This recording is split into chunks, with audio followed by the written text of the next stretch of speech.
Olá, meus amigos, estamos de volta. Estava te aguardando aqui para a gente prosseguir os poderes. E já vimos o poder discricionário e a discricionariedade por consequência. E nesse módulo a gente vai trabalhar os poderes que são associados, o fecho decorrente do poder hierárquico, né? Da hierarquia, né? Na verdade, não é só um poder hierárquico, mas é a hierarquia enquanto estrutura que coordena e subordina diversos órgãos e diversos agentes públicos na estrutura administrativa, acaba desdobrando inúmeras possibilidades, inúmeros poderes decorrentes do poder hierárquico. Por isso que a gente coloca no plural, né? Poderes decorrentes da hierarquia. E aí eu chamo atenção aqui, vai prestando atenção nas aulas, porque a gente vai se familiarizando com o vocabulário próprio, vai ficando até viciado no vocabulário do direito administrativo, com bastante precisão técnica, porque é uma disciplina que realmente se desenvolveu para ter uma precisão técnica em parâmetros específicos de vocabulário, né? Nem sempre, por exemplo, os jornalistas acertam essa terminologia, por isso que é importante você estar acompanhando aqui, que logo, logo você vai começar até a corrigir os jornalistas ali, pensa, não, aqui não é isso exatamente, não é pedir demissão, é exoneração, não é isso, tal. Então fica até bacana quando você vai desenvolvendo esse conhecimento. E vamos nessa, né? Poderes decorrentes da hierarquia. Em primeiro lugar, a gente falar de hierarquia, né? Hierarquia é essa estruturação que se dá numa organização administrativa em que você tem aspectos de coordenação, para que haja uma disciplina no trabalho, uma melhor execução das tarefas de forma coordenada e também subordinação entre órgãos e agentes, né? Por isso que tem essa estrutura aqui que eu coloquei, geralmente piramidal. A gente colocou aqui no final existem também críticas em relação aos excessos das estruturas hierárquico-piramidais, porque são próprias da realidade militar, e que hoje em dia, com o avanço e as transformações em relação às estruturas existentes, a gente tem outras conformações. Mas no direito administrativo também a gente tem bastante dessa estrutura hierárquica, porque a pessoa passa num concurso e começa geralmente, né, nessas estruturas de carreira, na hierarquia mais baixa, e conforme ela vai ascendendo, ela vai ganhando mais responsabilidades, aumento, incremento, né, da remuneração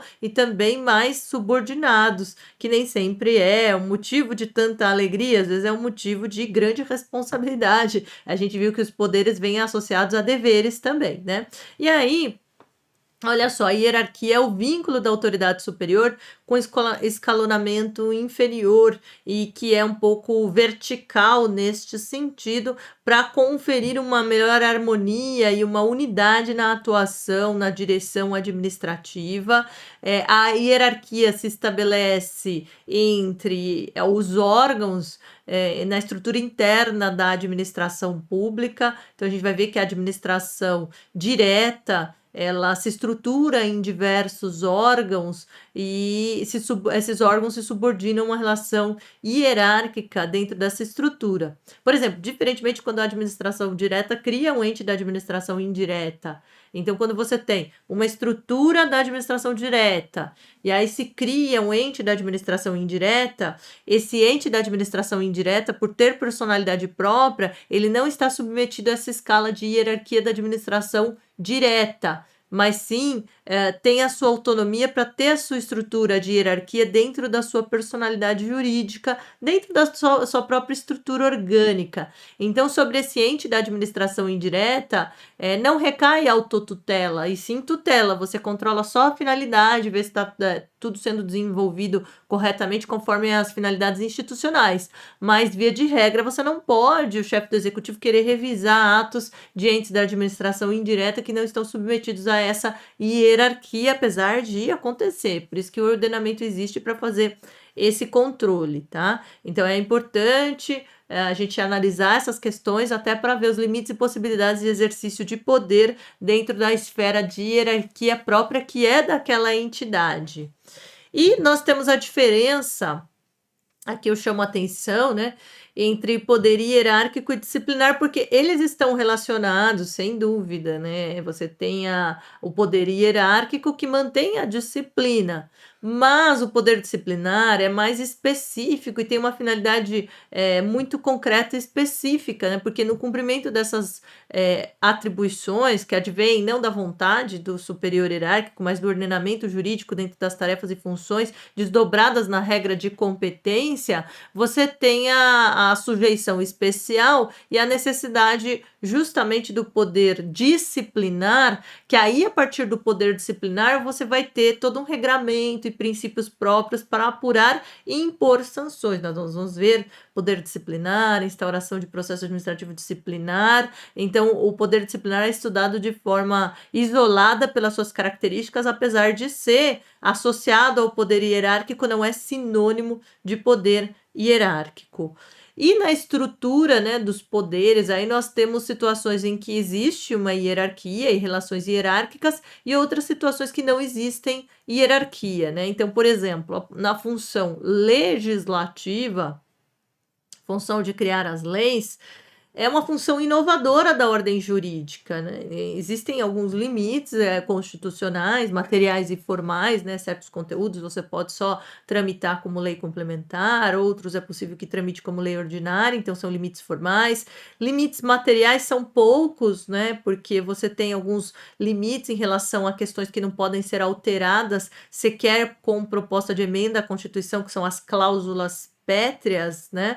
Mas, ao mesmo tempo, você tem uma certa liberdade de alterar mesmo aquilo que está presente na lei. O legislador pode criar uma nova lei que altera aquela situação anterior. Então, criar a nova lei significa muito mais liberdade, ausência de estruturação hierárquica, nesse sentido de conformação maior da atuação do poder legislativo. Também outra função que é desempenhada com bastante liberdade, sem se submeter a instâncias mais hierárquicas, é a função jurisdicional. Nós sabemos que o poder judiciário e o juiz, ele não está sujeito a uma hierarquia, apesar dele se submeter às questões disciplinares, tanto da corregedoria como do CNJ, por exemplo. Nós temos também que o poder judiciário tem uma ampla liberdade em relação a como vai atuar, né? Como vai aplicar a lei ao caso concreto, desde que obedeça os contornos jurídicos e legais. Não pode, por exemplo, um tribunal determinar para a instância, primeira instância, que decida neste ou naquele sentido, porque ela tenha essa livre convicção, essa livre liberdade de agir em função do ordenamento jurídico, evidentemente. Mas a única exceção que a gente tem em relação a essa situação de maior liberdade, conforme a gente viu, até no âmbito das fontes, né, existentes no ordenamento, é a situação da súmula vinculante, que aí no caso da súmula vinculante não, no caso da súmula vinculante há um conteúdo que é de observância obrigatória, tanto por toda a administração pública, quanto pelo Poder Judiciário na aplicação da lei. Logo, função jurisdicional também não está submetida a questões hierárquicas. Outro ponto muito controvertido, né, é a questão dos pareceres, né, porque às vezes a pessoa faz parte da AGU, de procuradorias, seja Procuradoria Federal, Estadual, Procuradoria Municipal, e por vezes na sua atribuição ela deve editar pareceres, né, pareceres sobre questões jurídicas que são submetidas, e atualmente, de acordo com o artigo 28 da LINDB, que não era uma novidade, já vinha do desdobramento jurisprudencial, o agente público ele deve responder pessoalmente por suas decisões ou opiniões técnicas no caso de dolo ou erro grosseiro, que seria culpa grave, tá? Para evitar a responsabilização maior daquele que tem a maior liberdade de emitir o seu parecer, porque quem emite o parecer em função do ordenamento jurídico e não do comando de uma autoridade superior. Apesar das pressões que podem existir eventualmente, a autoridade pública deseja, né, que alguém da procuradoria emita o parecer no sentido que ela gostaria, em função do que ela desejaria desejaria, mas de qualquer sorte, a pessoa da procuradoria, quando emite o parecer, ela não está submetida a aspectos hierárquicos nesse sentido, ela deve submissão ao que é correto no ordenamento jurídico. Claro que o parecer tem que ser claro, conclusivo, até a nova lei de licitações tentou vincular mais os pareceres para não serem tão genéricos, né? Então, parecer jurídico realmente é uma situação com um pouco mais de autonomia, até para que a pessoa tenha a liberdade de aplicar corretamente a lei, não de ser pressionada a dizer que algo que é ilegal seja considerado legal, se não tiver vieses próprios para isso, né, jurídicos. E aí vamos desdobrar aqui, então, várias facetas, vários poderes que são associados ao poder hierárquico, né? Poderes decorrentes da hierarquia. Então, em número 1 aqui, nós temos ordenar, né? Quem é o superior hierárquico pode ordenar as atividades, né? Determinar aos seus subordinados os atos a praticar ou a conduta a seguir, né? E o subordinado, por sua vez, tem o dever de obediência em relação às instruções que são recebidas do seu superior hierárquico sob pena de responsabilização.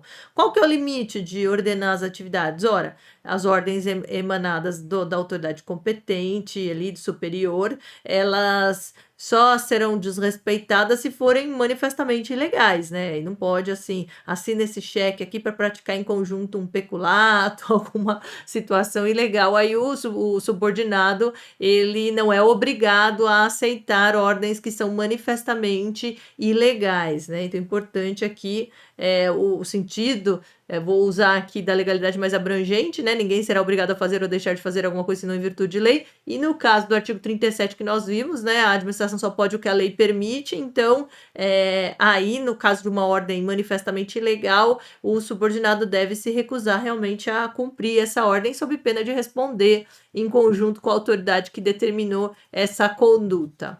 Em segundo lugar, né, nós temos o quê? Controlar ou fiscalizar as atividades dos órgãos e agentes subordinados, tá? Isso, assim, é da própria experiência prática, né? Não basta, às vezes, você dar o comando, você tem que fiscalizar como está sendo feito, você tem que zelar pela legitimidade dos atos praticados, que estejam em conformidade com as obrigações em geral, né? Isso da experiência, às vezes você tem vários subordinados, claro que cada qual reage de um jeito a esse controle, né? O controle tem que ser adequado, não pode ser excessivo, mas a gente sabe que tem gente que você dá um comando, a pessoa vai executar. E tem outro, você dá um comando, você tem que ficar ali acompanhando no subordinado para ver se ele já fez, mandando um lembrete ali para que seja bem executado. Então, não basta simplesmente ordenar e dar o comando, tem que também, faz parte do feixe de poderes derivados da hierarquia, a fiscalização e o controle, e eventualmente, número 3 aqui, muito importante, a revisão, né? É possível,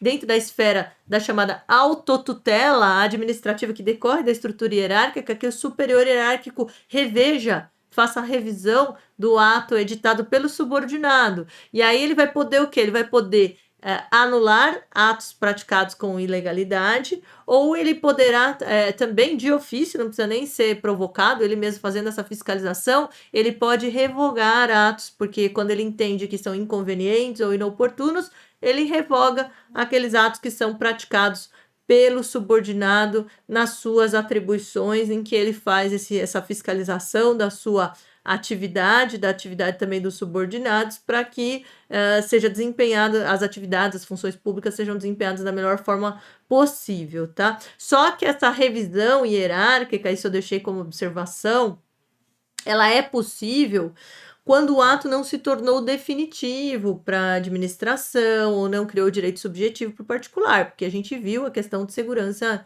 jurídica, né? Existem limites, existem prazos para essa revisão dos atos administrativos ali, atos de, a gente vai ver poder de polícia, às vezes, você tem aí 5 anos como regra geral o prazo para que você invalide o ato, a partir de então ele se torna, alcança uma certa definitividade, e essa impossibilidade de ficar revendo a qualquer momento, porque senão a gente vai ter uma situação de muita instabilidade. Mas fato é que a revisão é também um poder derivado da estrutura da hierarquia, com base na chamada autotutela administrativa, que é a possibilidade de rever os atos praticados, reapreciar esses atos, e pode manter, pode invalidar ou anular ou pode revogar os atos administrativos na revogação se forem inconvenientes e inoportunos. Em quarto lugar, nós temos também, decorrente da hierarquia, a questão da punição, da aplicação de sanção, os aspectos disciplinares. Lembrando que a gente vai ter um poder disciplinar que vai ser desdobrado, em que vão ter princípios, garantias próprias para aplicar essas sanções, para punir. Então, a perspectiva da punição decorre da hierarquia, mas no poder disciplinar a gente aprende que o Brasil adotou um sistema misto, que a administração não pode simplesmente tomar conhecimento direto com a questão e sair aplicando sanção, sob pena de resgatar a inconstitucional verdade sabida, mas que ela tem que instaurar um processo administrativo, uma comissão própria que vai apurar o ocorrido para que depois haja essa punição com base na hierarquia. Por isso que a gente estuda de forma mais aprofundada a questão de aplicação da sanção no direito disciplinar, né? Porque aí a gente estuda o PAD em sentido mais abrangente, o processo administrativo disciplinar. Nós temos avocar, né? Avocar o que é, gente? Olha só, avocar é chamar para si. Avocare, chamar para si uma atribuição que é do seu subordinado. É mais raro, tá, gente? Mais comum é a delegação de atribuições e não chamar para si, né? Mas pode ser que aconteça a avocação, né? Em que o superior hierárquico chame para si, avoque determinada atribuição originariamente atribuída a órgão e agente subordinado, contanto que não haja uma competência exclusiva do agente para a prática daquele ato, o superior pode avocar. E sem dúvida nenhuma que por questões de justiça, se a avocação é feita toda de forma regular dentro da estrutura determinada por ato formal, o superior hierárquico que avocou determinada atribuição que originariamente seria do subordinado, ao praticar o ato, não vai poder depois falar assim, não era do subordinado, a responsabilidade é dele. Não, a responsabilidade paira sobre quem pratica o ato. Se ele avocou aquela atribuição formalmente, ele praticou o ato como ele achava mais correto e essa forma foi considerada depois errada, ele não pode atribuir a culpa ao subordinado, porque a culpa será de quem será responsabilizado? Quem pratica o ato, porque quando ele avoca formalmente, ele desonera o subordinado, que não vai praticar o ato mais, da responsabilidade pelas consequências da prática daquele ato. Lembrando que a avocação deriva sempre do sistema de hierarquia. Você avoca atribuições do seu